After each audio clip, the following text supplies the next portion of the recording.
todos, sejam muito bem-vindos a mais um vídeo aqui no canal. Eu sou a Ana Teresa e hoje venho falar-vos do wrap-up do mês de Abril, que inclui muitos livrinhos lidos na Manga Lipomania. Mas então vamos começar para a primeira semana de Abril, em que a pessoa sentia-se inspirada pelo ALS. Lembram-se do ALS? O ALS que eu ia fazer? Bem, aquilo ia um bocado descambar, aquilo ia descambando mesmo. Mas, então, primeiro livro de todos de Abril que eu li, e depois acho que a partir daqui, a partir do segundo, a pessoa perde um bocado a noção por causa da Manga Lipomania.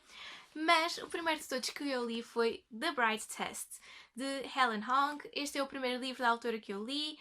Muito divertido, muito giro, merece as suas 4 estrelas e meia. Eu acho que lhe vou dar mais 4 no Goodreads.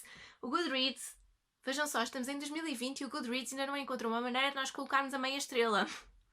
Tipo, já começavam a fazer isso, tá bem? Pronto, mas este Bright Test fala sobre uma rapariga que ela depois muda o nome para Esme. Sabe-se lá por que raio, porque não tem nada a ver com o nome dela. Mas ela basicamente vai para os Estados Unidos com a intenção de conquistar o coração e de casar com o Kai. E então o que é que acontece? Estes dois acabam por inevitavelmente apaixonar-se um pelo outro, apesar das suas diferenças, apesar daquelas personalidades não terem nada em comum, mas no fundo a história até é bastante interessante porque cada um tem os seus problemas e cada um tem o seu próprio enredo e a maneira como tudo se conjuga é muito bom. Eu li este livro em 3 dias porque ele realmente era muito viciante, muito bom, muito bem construído e eu gostei bastante.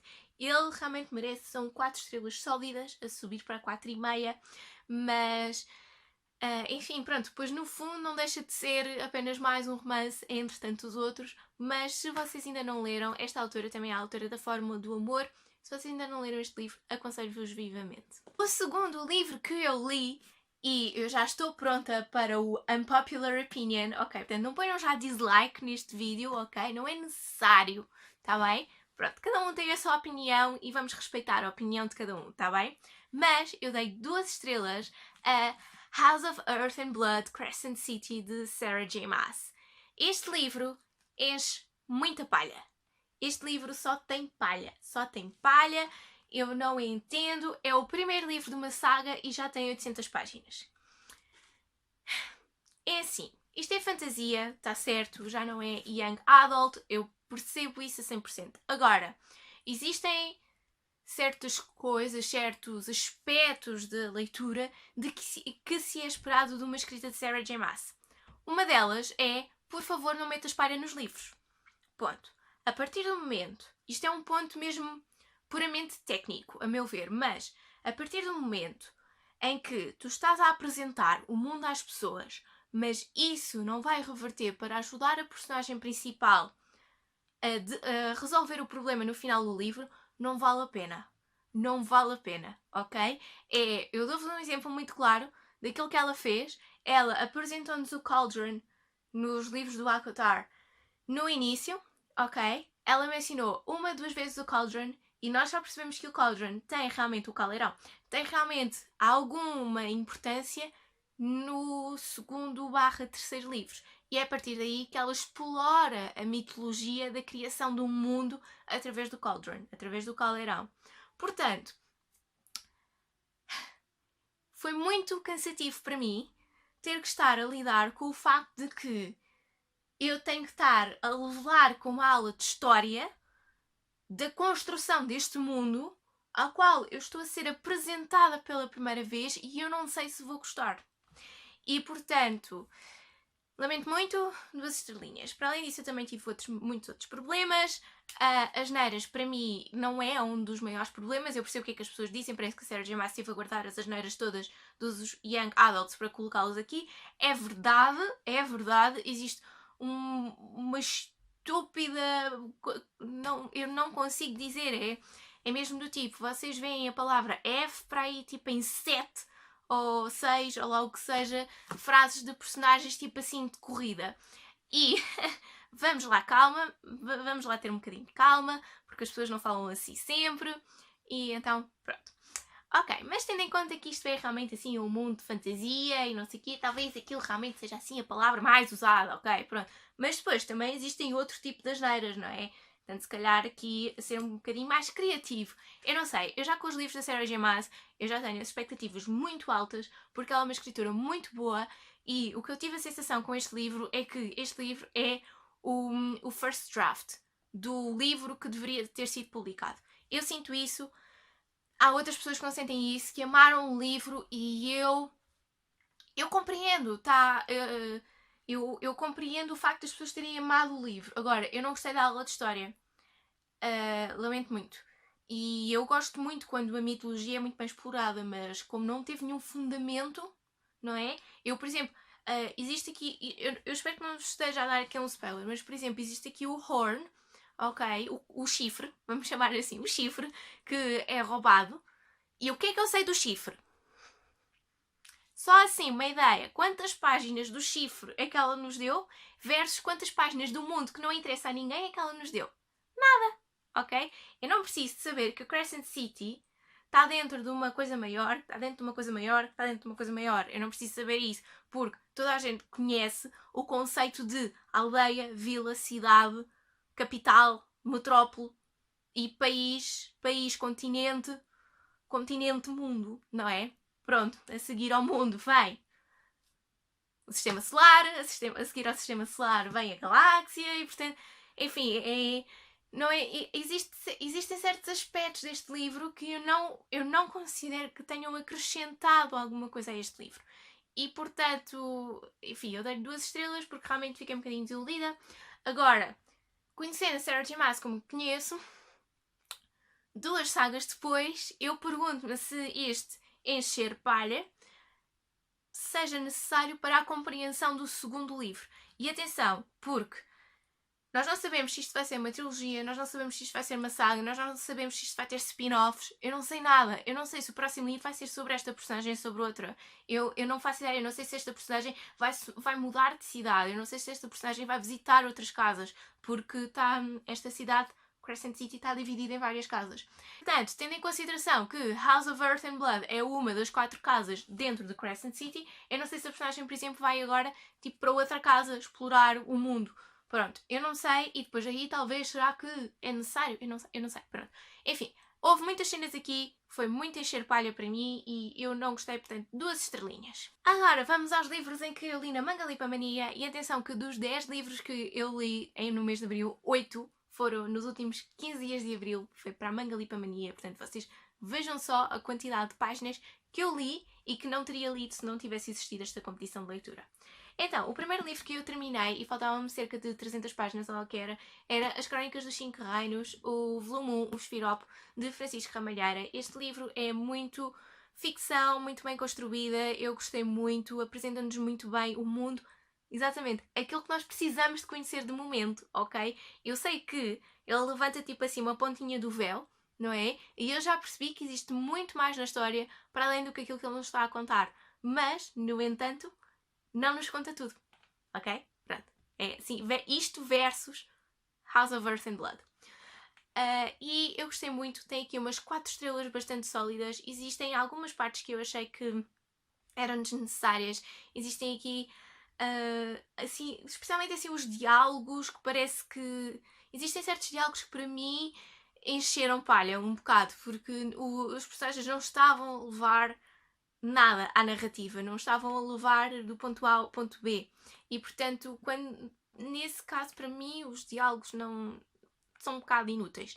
E portanto, enfim, pronto, daí que tem as suas 4 estrelinhas. O livro para mim não está perfeito, tem muitos erros ortográficos, tem muitos erros gramaticais, o próprio autor já os admitiu, e portanto, 4 estrelinhas para mim está ótimo. Eu vou decididamente ler o segundo livro assim que ele for publicado, porque eu gostei muito desta história, muito bem explorada, um mundo muito interessante e há muito mais para contar. O quarto livro que eu li este mês foi Madrinha Literário. É um livro enfim, turismo, digamos assim. Eu não sabia que era, eu pensava que isto era uma coisa e afinal revelou-se a ser outra, e então eu dei simplesmente 3 estalinhas porque basicamente mesmo a última parte do livro eu não consegui explorá-la bem, porque é um recorrido para o Madrid literário, ou seja, é tipo uma tour. E agora olhem para a esquerda e encontram isto, e agora olhem para a direita e vejam isto. Eu pensei que isto era mais sobre a importância da literatura em Madrid e os escritores e etc. Mas no fundo fala simplesmente sobre o bairro cultural que existia na altura e sobre todas as formas de cultura que existiam durante vários séculos e, portanto, não foi aquilo que eu estava a pensar. O quarto livro que eu li e que foi, sem dúvida alguma, um dos meus favoritos de 2020 foi Fierce Fairy Tales de Nikita Gill, ou Gill, eu ainda não sei como é que é. Este livro é uma das capas mais bonitas que eu já vi em todo o sempre, ok? Pronto, ficamos por aqui. Este livro é um livro de poesia que fala de uma maneira muito poética sobre a criação do mundo, dá-nos uma nova perspectiva sobre os contos de fadas, fala sobre a vida real de hoje em dia e, portanto, eu gostei muito. Ela tem mesmo uma escrita muito poética, muito bonita, muito sensível ao mundo, realmente muito criativa também e, portanto, eu gostei bastante deste livro. O sexto livro que eu li é A Química dos Nossos Corações, de Crystal Sutherland. Este livro traz-me muitas vibes de John Green e, tendo em conta que do John Green eu só gosto da Culpa é das Estrelas, não sei bem como é que eu hei de falar deste livro. Porque eu gostei muito da maneira como o livro estava escrito. Acho que está muito bem escrito, é uma forma muito inteligente, muito atual também, porque este livro é de 2017 e, portanto, tem aqui, por exemplo, Facebook e Twitter e, sei lá, chamadas de Skype e mais o diabo 7 que seja. E, portanto, eu gostei muito destas referências ao mundo do século XXI, que é uma coisa que nós não vemos assim muitas vezes. E agora, em relação à moralidade, à história em si, eu não gostei muito. Fez-me lembrar muito À Procura de Alaska e muita gente ama o À Procura de Alaska. Eu não gosto do À Procura de Alaska. Eu tenho aqui muitos mixed feelings em relação a este livro. Eu dei 4 estrelas porque ele realmente é bom. Ele realmente conta a história muito bem. Agora, eu não gostei foi do final da história, enfim, da mensagem que passa. A Grace, eu considero a Grace, por exemplo, uma personagem altamente cruel em relação ao nosso Henry Page. E, portanto, não sei se esse tipo de crueldade, mesmo que justificada, ok? Não achei assim. Enfim, pronto, lá está, outra vez. Lembrou-me muito de John Green À Procura de Alaska e não gostei muito disso. Mas dou-lhe 4 estrelas porque realmente é um livro que está muito bem escrito e muito envolvente e é muito fácil de ler também. Portanto, tem aqui uma boa leitura rápida. O sétimo livro que eu li é a coisa mais engraçada à face da Terra, porque eu comprei-o a pensar que era um thriller. Não é, ok? Maior spoiler de todos. Não é. Não comprem este livro a pensar que é um thriller porque não é. Chama-se The Liars, ok? E eu pensei, The Liars deve ser tipo assim parecido com o We Were Liars. Não. Então, este livro fala sobre uma família americana. A mãe é de Cuba e ela teve que fugir durante a Revolução. E ela, no fundo, nunca acabou por se ajustar aos ideais americanos, ao conceito de família americana e, enfim, a toda essa vida e sociedade e cultura americanas. E, portanto, temos aqui 2 jovens, o Joaquim e a Helena, e eles têm que criar as suas próprias mentiras para se livrarem de alguma forma do ambiente familiar em que vivem, mas a mãe também cria as suas próprias mentiras. Então é por causa disso que se chama The Liars, os mentirosos, uma família de mentiras. E, portanto, é muito engraçado, até porque existe aqui um plot twist que envolve uma mentira que é muito interessante ver como é que a autora nos ludibriou, digamos assim, ao longo de todo o livro até àquele momento. É realmente impressionante. Quando o plot twist aconteceu, eu fico do tipo, a sério? E agora na altura até me apeteceu reler o livro todo só para ver se eu conseguia apanhar alguma coisa que me dissesse que ia acontecer aquilo. Pronto. E eu gostei muito deste livro. Este livro não é uma narrativa, digamos assim, comum, ok? É simplesmente uma história de vida. E eu gostei muito, até porque depois nas notas da autora ela diz que ela baseou-se muito na história de vida da sua família, e daí que eu gostei muito. Além disso, ele anda para trás e para a frente no tempo, o que nos dá uma contextualização muito maior em relação a esta grande personagem que é o centro de vida destes jovens, que é a mãe. Mas no fundo, quem é a mãe para eles e qual é a figura materna que ela teve, que ela quer dar, que eles têm, é muito interessante. Eu gostei muito. Pronto, não conta assim nenhuma história, não há assim nada, não há nenhum crime, como eu estava a pensar. E portanto é muito interessante. É de Jennifer Matthew. O 8º livro que eu li é uma história comovente, interessante. Foi um livro que me foi recomendado por uma senhora que lia muito banda desenhada e que se chama Persepolis, de Marjane Satrapi. E este livro acompanha a autora. Este livro é um livro biográfico, uma graphic novel biográfica, e este livro acompanha a autora desde 1980 até 1995. Acompanha a autora nesta viagem dela do Irão para a Áustria, para a França, para todos aqueles conceitos, para a revolução que existiu, para a mudança de hábitos, a mudança cultural que existiu, a revolta da sua família, a revolta dela.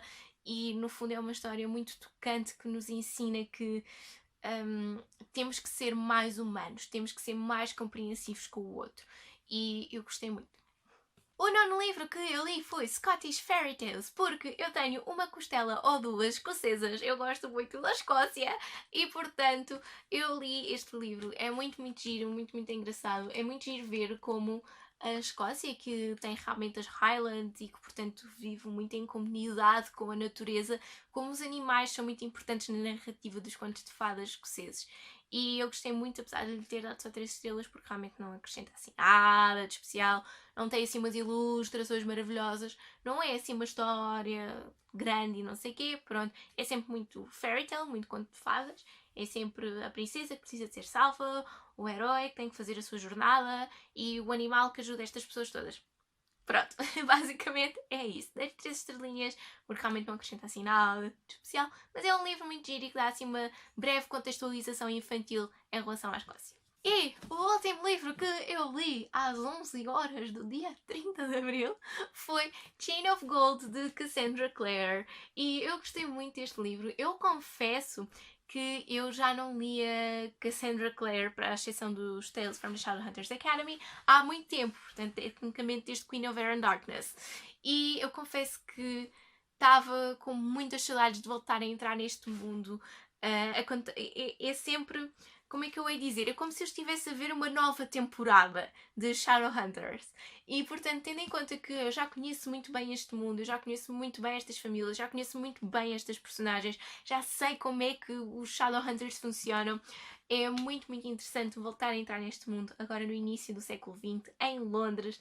E eu confesso que tive assim um bocadinho de... Na altura, quando entrei no livro, entrei logo, percebi as personagens e depois tipo meio que as ia confundindo e depois meio que as voltei a estipular na minha cabeça. Foi assim um bocado confuso. Pronto, este livro tem 500 e tal páginas, está muito, muito bem escrito, está muito bem explorado. Eu gostei muito. Existe aqui um pequeno paralelo entre este livro e Queen of Air and Darkness. Eu não vos vou contar porque ainda não leram o livro, mas eu achei isso interessante porque, por exemplo, em The Mortal Instruments depois acabou tudo por se entrecruzar também com Infernal Devices. The Mortal Instruments também interfere muito na narrativa do The Dark Artifices e, portanto, eu estou aqui um bocadinho com o pulga atrás da orelha porque eu não sei se de alguma forma, vamos lá ver, The Last Hours acaba por se intersetar com o Julian e a Emma e toda aquela banda do Queen of Air and Darkness, dos The Dark Artifices. E portanto eu estou muito curiosa para ver o que é que vai sair daqui a seguir. Houve aqui um plot twist. Eu não sei se eu lhe posso chamar um plot twist.